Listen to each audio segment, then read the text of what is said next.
नमस्कार मंडळी, आरतीज रेसिपी मराठीमध्ये तुम्हा सर्वांचे खूप खूप मनापासून स्वागत।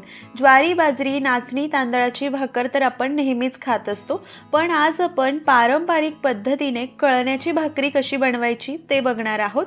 कळण्याच्या भाकरीचं पीठ देखील कसं बनवायचं ते सुद्धा आज आपण बघितलेलं आहे।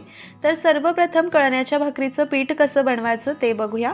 इथे 1 किलो स्वच्छ निवडून घेतलेली ज्वारी घेतली आहे। 1 किलो ज्वारीसाठी 250 ग्रॅम म्हणजेच पाव किलो अख्खे उडीद घेतलेले आहे सालासकट। 1 किलो ज्वारी आणि त्यासाठी पाव किलो उडीद कळण्याच्या भाकरीच्या पिठासाठी अगदी योग्य प्रमाण आहे। उडीद आणि ज्वारी एकजीव करून घ्यायचे आणि गिरणीतनं आपण ज्वारी बाजरीचं पीठ जसं दळून आणतो अगदी त्याच पद्धतीने हे कळण्याच्या भाकरीचं पीठ दळून आणायचं। तर इथे बघा गिरणीतून अगदी छान असं कळण्याच्या भाकरीचं पीठ आपण दळून आणलेलं आहे। भाकरी करण्याआधी आपण मस्त झणझणीत ठेचा करूया। तर ठेचा करण्यासाठी इथे 1 वाटी भरून मस्त हिरव्या लांबसडक कमी तिखट मिरच्यांचे तुकडे घेतलेले आहे। मिरच्या स्वच्छ धुवून अगदी कोरड्या करायच्या, त्यानंतर तुकडे करून घ्यायचे म्हणजे मिरच्या भाजताना तव्यातनं उडून बाहेर येत नाही किंवा फुटून आपल्या अंगावरही उडत नाही। एखाद मिनिट कोरड्याच यांना आपल्याला तव्यावरती भाजून घ्यायच्या आहे। मिरच्या असे तुकडे करून घेतले की भाजायलाही सोप्या जातात। मिरच्या 1-1.5 मिनिट भाजून घेतल्यानंतर त्यामध्ये 9-10 लसूण पाकळ्या घालायच्या आणि त्यानंतर आता मिरच्या भाजताना 1 चमचा आपल्याला तेल यावर घालायचंय। तेल घालून मंद आचेवरती छान अशा मिरच्या आपल्याला खरपूस भाजून घ्यायच्या आहे। जोपर्यंत मिरच्यांवर छान असे डाग पडत नाही, ब्राऊन स्पॉट पडत नाही, तोपर्यंत छान मिरची भाजून घ्यायची। मिरची अशी तव्यावर भाजून ठेचा केला तर एकतर ठेचा चवीला जास्त तिखट लागत नाही आणि खमंग तयार होतो। इथे जर तुम्हाला यामध्ये कच्चे शेंगदाणे किंवा भाजलेले शेंगदाणे 1-2 चमचे घालायचे असेल ते सुद्धा तुम्ही मिरच्या भाजताना घालू शकतात। इथे छान अशा मिरच्या मस्त ब्राऊन स्पॉट पडेपर्यंत भाजून घेतल्या। गॅस बंद करून मिरच्या खलबत्त्यात काढूया। आता आपल्याला ठेचा ठेचून घ्यायचा आहे। सर्वप्रथम त्यामध्ये चवीनुसार मीठ घालायचं।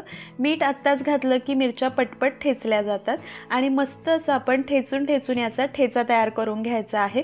अगदी जाडबारीक करायचा, खूप जास्त बारीक ठेचायचा नाही। खलबत्त्यामध्ये ठेचा कुटूनच बनवला की याची चव छान लागते, पण तुमच्याकडे आता काही पर्याय नसेल ठेचायला वगैरे तर मिक्सरमध्ये तुम्ही ऑन ऑफ करत जाडबारीक असा ठेचा मिक्सरला वाटला तरीही चालेल, पण शक्यतो कुटूनच घ्यायचा, चव खूप छान लागते। ठेचा मस्त असा ठेचून घेतलेला आहे। आपण याला आता परतून घेऊया। ठेचा परतण्यासाठी 1 चमचा तेल गरम केलं, त्यामध्ये छान असा ठेचून घेतलेला हा ठेचा घालायचा। ठेचा बघू शकतात खूप जास्त बारीक केलेला नाही, थोडासा जाडबारीक ठेवायचा आणि त्यानंतर यामध्ये भरपूर अशी बारीक चिरलेली कोथिंबीर घालायची आहे। कोथिंबीर घातली की ठेच्याची चव सुद्धा खूप छान लागते आणि 1 चमचाभर तेलामध्ये असा ठेचा परतून घेतला की याचा एकतर तिखटपणा कमी होतो आणि खमंगपणा वाढतो। ठेचा चवीला अप्रतिम लागतो। मंद ते मध्यम आचेवर 5-6 मिनिटं यातील मॉइश्चर कमी होईपर्यंत मस्त असा हा ठेचा आपल्याला परतून घ्यायचा आहे। तर इथे मी शेंगदाणे घातलेले नाही, कारण फक्त लसूण मिरचीचाच ठेचा मला चवीला जास्त छान वाटतो, पण तुम्हाला हवं असेल तर तुम्ही 1-2 चमचे यामध्ये शेंगदाणे सुद्धा मिरच्या भाजताना घालू शकतात। इथे बघू शकतात 4-5 मिनिटं मस्त ठेचा परतून घेतला। मॉइश्चर आधीपेक्षा भरपूर कमी झालंय आणि या पद्धतीचा मस्त झणझणीत ठेचा तयार आहे। कळण्याची भाकरी करूया। तर भाकरी करण्यासाठी एका भाकरीला लागेल इतकं पीठ आपण इथे घेतलेलं आहे। यामध्ये चवीनुसार मीठ घालायचं आणि पीठ मळून घ्यायचं आहे। पीठ मळताना आपल्याला साधं रूम टेम्परेचरचंच पाणी वापरायचं आहे, गरम पाणी वगैरे अजिबात वापरायचं नाही। थोडं थोडं पाणी घालून छान पीठ मळून घ्यायचं। प्रत्येक एक भाकरी करताना ताजंच पीठ मळायचं, भरपूर असं पीठ मळून ठेवायचं नाही। प्रत्येक भाकरी करताना तितकं लागेल तितकंच पीठ मळून घ्यायचं। एका वेळेला जास्त पाणी घालायचं नाही, कारण उडीद आहे, पीठ लवकर चिकट होतं, म्हणून थोडंसं पाणी घालायचं आणि व्यवस्थित पीठ मळून घ्यायचं। मळताना हाताला हलकंसं चिकट लागतं। ज्वारीच्या भाकरीचं किंवा बाजरीच्या भाकरीचं जसं पीठ मळून घेतो अगदी त्याच पद्धतीने मळून घ्यायचं। खूप घट्ट ठेवायचं नाही, खूप पातळही करायचं नाही। हाताच्या तळव्याच्या मदतीने कमीत कमी अर्धा ते 1 मिनिट हा गोळा चांगला मळून घ्यायचा। आपण जितकं छान पीठ मळून घेतो आपली भाकरी तितकीच मऊसूत होते आणि तव्यावरच मस्त अशी टम्म फुगते। तर एकदा पीठ मळून झाल्यानंतर तळव्याच्या मदतीने अर्धा ते 1 मिनिट याला चांगलं मळून घ्यायचं आहे। छान असा मध्यम आपण गोळा तयार करून घ्यायचा आहे आणि एकसारखा गोल करून घ्यायचा आणि भाकरी थापायची आहे। आता ही भाकरी इथे मी ताटामध्ये स्थापणार आहे। तुम्हाला प्रॅक्टिस नसेल तर तुम्ही पोलपाटावर देखील भाकरी थापून घेऊ शकतात, कारण ही भाकरी थोडीशी चिकट असते। तुम्हाला ताटात जमणार नसेल तर लाकडी पोलपाटावर थापली तरीही चालेल। खाली सुखं कळण्याचंच पीठ घालायचं, दोन्ही हातांनाही पीठ लावायचं, हातावरती थोडासा गोळा आपल्याला पसरट करायचा आहे। रेग्युलर भाकरी थापतो अगदी त्याच पद्धतीने तुम्ही थापून घेऊ शकतात। दोन्ही हातांना सुखं पीठ लावून छान भाकरी थापायची। सुरुवातीला गोळा लहान आहे तोपर्यंत एका हाताने छान अशी थापायची, कडेला दुसरा हात लावायचा म्हणजे भाकरी कडेने छान अशी गोल गरगरीत होते। भाकरी एकसारखी थापायची, कुठे जाड कुठे बारीक ठेवायची नाही। थोडीशी मोठी झाली की दोन्ही हातांनी मस्त अशी थापून घ्यायची। आता कळण्याची भाकरी तुम्हाला जर थापायला जमत नसेल तर तुम्ही ही भाकरी लाटून घेतली तरीही चालते। पोलपाटावर खाली सुखं पीठ घालायचं, लाटण्यालाही हलकंसं सुखं म्हणजे हेच कळण्याचं पीठ लावायचं आणि ही भाकरी लाटून घेतली एका बाजूने तरीही चालते। इथे आपण मस्त अशी भाकरी थापून घेतली, एकसारखी थापली आहे, छान पातळ भाकरी तयार केलेली आहे। भाकरी थापत होतो तोपर्यंत तवा देखील गरम व्हायला ठेवला होता। भाकरी भाजून घेऊया।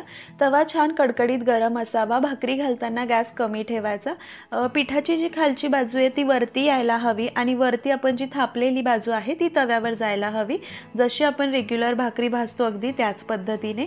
वरतून पिठाची बाजू असल्यामुळे त्यावर थोडंसं पाणी लावायचं। पाणी व्यवस्थित कडेपर्यंत लावायचं, एकसारखं पाणी लावायचं, कुठेही कोरडं ठेवायचं नाही। पाणी छान कडेपर्यंत लावलं की भाकरी मस्त काठोकाठ टम्म फुगली जाते। आता भाकरी घालून झाली, पाणी लावून झालं, आता गॅस मोठा करायचा। इथून पुढे भाकरी शेवटपर्यंत मोठ्या आचेवरतीच भाजायची। आता ही भाकरी मोठ्या आचेवरती हलकीशी वरतून कोरडी होईपर्यंत भाजायची, खूप जास्तही कोरडी होऊ द्यायची नाही, जर खूप कोरडी झाली तर भाकरीला तडे पडतात। हलकीशी कोरडी झाल्यानंतर हिला आपल्याला उलटून घ्यायची आहे। तर या पद्धतीने भाकरी उलटून खालच्या बाजूनेही मोठ्या आचेवरती आता भाकरी तव्यापासून मोकळी होईपर्यंत भाजून घ्यायची आहे। मध्ये तुम्ही चेक करू शकतात। तर या पद्धतीने मोठ्या आचेवर भाकरी भाजून घेतली तर बघू शकतात हलकीशी कच्ची वाटते, म्हणून अजून 1 मिनिट हिला भाजून घेते। गॅस मोठाच ठेवायचा, कुठेही कमी करायचा नाही। खालून भाकरी छान भाजून झाल्यानंतर हिला उलटून घ्यायची आहे आणि तव्यावरच मस्त भाकरी टम्म फुगते। बघू शकतात भाकरी तव्यावर घातल्या घातल्या काठोकाठ टम्म फुगलेली आहे। पीठ तयार करण्याचं अगदी योग्य प्रमाण आहे। 1 किलो ज्वारीसाठी पाव किलो उडीद घेतली की भाकरी चवीलाही छान लागते, थापायलाही जास्त चिकट होत नाही, परफेक्ट कळण्याची भाकरी तयार होते। पीठ छान मळलं की काठोकाठ फुगते। आता भाकरी खायची कशी, तर हिचा पोपडा असा वेगळा करायचा। आता इथे मला फोटो काढायचा म्हणून मी सुरीने व्यवस्थित काढते, तुम्ही डायरेक्ट तोडून घेतली भाकरी तरीही चालेल। भाकरीवरती कच्चं तेल घालायचं, मस्त तेल एकसारखं पसरून झालं की त्यावर शेंगदाण्याची चटणी घालायची। आपण मस्त जी शेंगदाण्याची लसूण लाल तिखट घालून चटणी करतो ती, त्यावर बारीक चिरलेला कांदा घालायचा आणि आपण तयार करून घेतलेला हिरव्या मिरचीचा झणझणीत ठेचा। ही भाकरी चवीला उत्तम लागते। हिवाळ्यामध्ये तर थंडीमध्ये मस्त गरमागरम भाकरी कांदा ठेचा अप्रतिम लागते। एकदा या पद्धतीने कळण्याची भाकरी नक्की ट्राय करा। तुम्ही बनवतात का मला कमेंट करून सांगा। तुम्ही आपले व्हिडिओ कोणत्या शहरातनं बघतात ते सुद्धा कमेंट करून सांगा। रेसिपी आवडली असेल तर लाईक करा, शेअर करा, चॅनलला सबस्क्राईब करायला अजिबात विसरू नका।